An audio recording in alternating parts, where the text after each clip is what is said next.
Hello everyone, this is Jackal here. आज मैं एक बार फिर से हाजिर हूँ आपके लिए एक नया टॉपिक लेकर के। और आज हम लोग बात करने वाले हैं मैपबॉक्स 3D के बारे में। यह सिर्फ और सिर्फ जीपी वर्जन यानी कि गूगल प्ले स्टोर वर्जन पे यह उपलब्ध है, यह सुविधा उपलब्ध है। सबसे पहले प्ले स्टोर से आप जीपी वर्जन इंस्टॉल कर लें। इस पर क्या है कि आपको नए टूल्स और नए फीचर्स इसमें ऐड किए गए हैं और इसी कड़ी में आज मैपबॉक्स 3D आपको मैं बताने वाला हूँ। गूगल प्ले स्टोर वर्जन में आप यहाँ पर मैप में देखिए, मैप टूल्स है और मैप टूल्स में यहाँ पर देखिएगा मैपबॉक्स 3D। यदि आप इसे इस प्रकार क्लिक करेंगे तो यह आपको मैसेज देगा, featured 3D map viewer only available under subscription. यानी कि आप जीपी वर्जन इंस्टॉल करने के बाद भी आपको एक मैसेज मिलता है कि आपको सब्सक्राइब करना होगा। तो इसे सब्सक्राइब करने का तरीका क्या है, चलिए देखते हैं।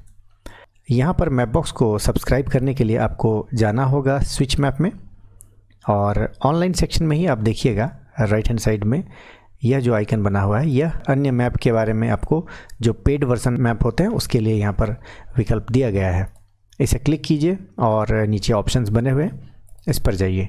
आप परचेज़ पर क्लिक कीजिए। परचेज़ पर क्लिक करते ही ये आपको रीडायरेक्ट करता है पेइंग या पेमेंट के लिए और आप अपना क्रेडेंशियल इसमें भरिए। यदि आप नेट बैंकिंग यूज़ करते हैं या गूगल पे यूज़ करते हैं यहाँ से, या फिर फ़ोन पे यूज़ करते हैं, तो आप यहाँ से उसके डिटेल्स को भरकर फिर आप इसे सब्सक्राइब कर लीजिए। तो चूँकि मेरे पास सब्सक्रिप्शन पहले से है, इस स्टेज को मैं यहाँ स्किप करता हूँ। अब आपके पास यह जो मैप टूल्स है, इसके बाद यहाँ पर जाइए मैपबॉक्स 3D। इसे आप इनेबल करेंगे तो इस प्रकार से एक इंटरफेस खुलता है। इस इंटरफेस में देखिए यहाँ पर जो ज़मीनी बनावट है इसको 3D के रूप में आप यहाँ पर देख सकते हैं। इसका user interface Google play store version से काफ़ी मिलता जुलता है। आप यहाँ सबसे ऊपर में देखेंगे एक ब्लैक पट्टी है, इसमें GPS ऑन करने के लिए दिया गया है, ट्रैक रिकॉर्ड करने के लिए दिया गया है और साथ ही साथ यहाँ पर वे पॉइंट बनाने और फ़ोटो वे पॉइंट बनाने के लिए भी आइकन्स बने हुए हैं। यहाँ बाईं ओर देखिए ये नेविगेशन ड्रॉवर है, इसमें आपको लगभग वही सारे ऑप्शन मिलते हैं और रुक्स मैप्स के सिमिलर दिखने के बावजूद इसमें कई अलग अलग इसमें ऑप्शंस बने हैं। यहाँ पर इसके भीतर आप जाएंगे तो अलग अलग विकल्प आपको दिखाई पड़ेगा। आगे बढ़ते हैं। यहाँ पर जहाँ स्केल आपको रुक्स मैप्स में बाईं साइड होता था, अभी यहाँ पर देखिए टॉप में दिया गया है। और इसके अलावे आपका ये जो बेस मैप है, इस मैप को आप ट्विक करना चाहते हैं, चेंज करना चाहते हैं, तो राइट हैंड साइड में यहाँ पर बटन बना हुआ है। आप इसमें देख सकते हैं कि स्ट्रीट व्यू अगर दे लेना है तो ये अलग मैप आएगा। इसी तरह से आउटडोर्स के लिए अलग मैप है जिसमें कंटूर लाइंस इसमें दिख रहा होगा आपको। अभी फ़िलहाल सैटेलाइट इमेज को मैंने दिखाया। आगे बढ़ते हैं। डार्क, लाइट, इस तरह के कई सारे मैप हैं। इसमें सबसे इम्पोर्टेंट है ये कोमुतसैट मैप जो है, इसको आप क्लिक करने पर सैटेलाइट इमेज आता है। आप देखिए इसमें किसी भी धरातल का आप फिगर देखेंगे सैटेलाइट इमेज के जैसा ही इसमें दिखता है। जो गूगल हाइब्रिड हम लोग यूज़ करते हैं बिल्कुल वैसा ही। इसमें एक अंतर ये है कि जब हम इसे वापस जूम आउट करते हैं तो पूरे पृथ्वी का जो मैप है इसको एक ग्लोब के रूप में यहाँ पर आपके मोबाइल पे दिखाई पड़ेगा। यहाँ पर एक चीज़ और बता दूँ कि यह जो 3D मैप है यह बिना किसी डिजिटल एलिवेशन मॉडल के ही बना है। आप देख सकते हैं स्क्रीन के जस्ट नीचे डैशबोर्ड में यहाँ DEM वैल्यू 0 है, मतलब कि इसमें कोई DEM फाइल इसमें इस जगह का मौजूद नहीं है। फिर भी यह जो पहाड़ काफ़ी ऊंचा दिख रहा है और 3D के रूप में यहाँ पर दिख रहा है। तो मैपबॉक्स का यह खासियत है कि आपके पास यदि डिजिटल एलिवेशन मॉडल नहीं है किसी भी क्षेत्र का, तो आप कम से कम किसी भी हिस्से को आप यदि मुआयना करना चाहें तो आप इस मैपबॉक्स 3D से आप कर सकते हैं। आगे बात करते हैं यूजेबल फीचर्स, इसके क्या क्या हैं उसको हम लोग देखते हैं।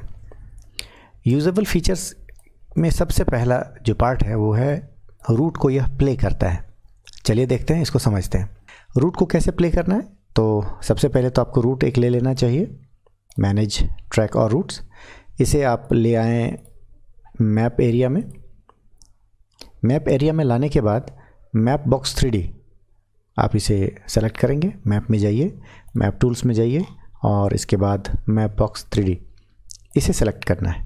जैसे ही आप मैपबॉक्स 3D को सेलेक्ट करते हैं आपके सभी वे पॉइंट्स और जितने भी ट्रैक का इंफॉर्मेशन है वो वे पॉइंट्स वगैरह ये सारा चीज़ इसमें आ जाता है। अब आपको इसको प्ले करना है। प्ले करने के लिए यहाँ बाएं साइड में एक नेविगेशन ड्रॉवर है, इस पर जाएं और ट्रैक रूट, इस पर जाने के बाद यहाँ पर प्ले द रूट, इस विकल्प को चुनना है। इसके चुनते ही आपको एक डायलॉग आएगा कि यह जो टिल्ट और जूम यह जो मैप का किया हुआ है यह आप रखना चाहते हैं तो ठीक है, इसे इसी तरह रहने दें। साथ ही जब ट्रैक प्ले किया जाएगा तो एक हेड जो सर्कुलर आइकन होगा ना, वो आगे आगे बढ़ता जाएगा। तो ठीक है, इसे ड्रॉ करना है हमें, तो इसके लिए ये ऑप्शन है। आप चाहते हैं कि ये वे पॉइंट जो सामने दिख रहा है, क्या आप इसे हाइड करना चाहते हैं? तो ये शायद सही नहीं रहेगा, इसलिए मैं इसको छोड़ देता हूँ। और playback time 30 seconds by default है। चलिए इसको देखते हैं। ओके करने पे सबसे पहले यह एक ओवरऑल व्यू दिखाता है। यह अपने आप हो रहा है, इसमें मेरे द्वारा कुछ नहीं किया जा रहा है और ये अपने आप प्ले हो रहा है। आप देख सकते हैं कि जैसे जैसे ट्रैक बना है सेम उसी प्रकार से यह मूवमेंट करता है और एक रेड कलर का जो डॉट है ये आपको बताता है कि आपका पोजीशन इस जगह पे था।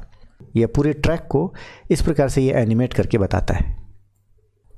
इसके बाद है मैप बॉक्स का जो मैप है, इसको हम लोग कैसे परिवर्तित कर सकते हैं या इसको हम लोग अलग अलग तरीके से कैसे देख सकते हैं।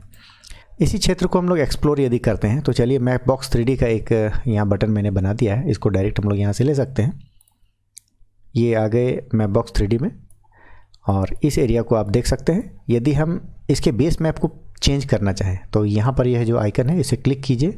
यहाँ सैटेलाइट इमेज है, आप चाहें तो स्ट्रीट व्यू, आउटडोर्स किसी को भी रख सकते हैं। आउटडोर्स में क्या होगा कि आपको कंटूर लाइंस इसमें दिखाई देगा जो काफ़ी उपयोगी है। आगे हम लोग बात करेंगे ऐड मैप के बारे में, यानी कि यह जो बेस मैप है इस मैप में और कोई भी लेयर हम लोग इसको लगा सकते हैं या इसमें और कोई लेयर हम लोग सेट कर सकते हैं। तो चलिए देखते हैं। मैप टूल्स में चलते हैं, यानी कि मैप बॉक्स मैप के बारे में चलेंगे और इसमें देखिएगा ऐड मैप बॉक्स लेयर। इसे आप अपने हिसाब से जो भी आपके पास XML फाइल में जो भी मैप आपके पास है आप उसे ऐड कर सकते हैं। फॉर एग्जांपल मैं यहाँ पे कंटूर लाइंस को ऐड करना चाहता हूँ। चलिए देखिए, इसके ओपेसिटी को आप कम या ज़्यादा कर सकते हैं। देखिए यहाँ पर बैकग्राउंड में यह जो मैप है इसमें आपको ये कंटूर लाइंस ईजिली दिखाई पड़ रहा है। नेक्स्ट है ट्विकिंग लेयर्स। आप इसके मैप के लेयर्स को अलग अलग आप ट्विक करना चाहते हैं तो इसके लिए भी एक ऑप्शन है, ये है ट्विक मैप बॉक्स लेयर्स। आप इसके ओपेसिटी को कम या ज़्यादा कर सकते हैं। तो देखिए इसका क्या असर होता है, आप बैकग्राउंड में यहाँ पर देख पा रहे हैं इसके लेयर्स जो है कम या ज़्यादा ओपेसिटी के रूप में दिख रहा है।